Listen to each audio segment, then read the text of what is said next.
The scene I chose for this project was from the psychological thriller Joker. This movie takes place in Gotham City and follows Arthur Fleck, a 30-year-old party clown. He suffers from a number of mental disorders and a disorder that makes him laugh uncontrollably at inappropriate times. You just ask the same questions every week. After being beat up by those gosh dang hoodlums who broke his sign, his coworker gave him a handgun in order to protect himself. But then it fell out of his pocket when he was performing for a bunch of kids at a hospital, which was kind of funny, but he got fired after that.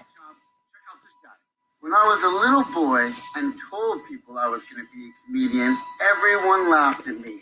Well, no one's laughing now. You can say that again, pal.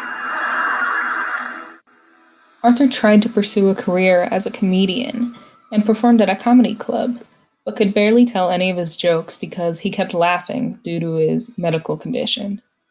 When a super cringy clip of his act goes viral, his childhood hero, Murray Franklin, mocks him and shows the clip of his comedy act on his show. Throughout the movie, Arthur suffers from his mental conditions, which makes reality and his psychological reality blur together. He also struggles with his identity, believing his mother when she tells him that Thomas Wayne is his biological father. Once he realizes his mother lied and he was adopted, he just straight up kills her.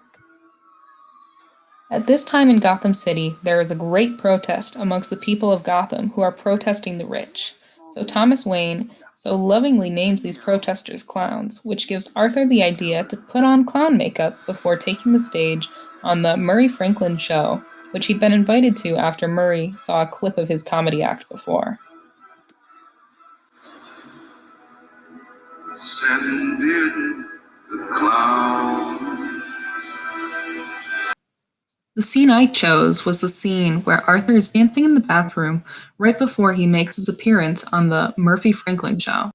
It starts out with a long shot, which cuts into a close-up, which zooms in and then out, tracking to the right to emphasize the hands, and then tilts up and tracks left back to his body while gradually zooming out to display more of his torso. The camera tracks down his leg and focuses on his feet to show him dancing, and then tracks back up into a close-up. The camera tracks right, following his hands and arms. It rotates in front of him and tilts up to see his hands over his head and tilts back down to show a close-up of his face.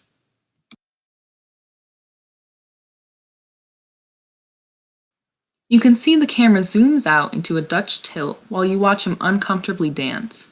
The shaking camera movements gives a sense of unease and realism, which draws you in as you watch it.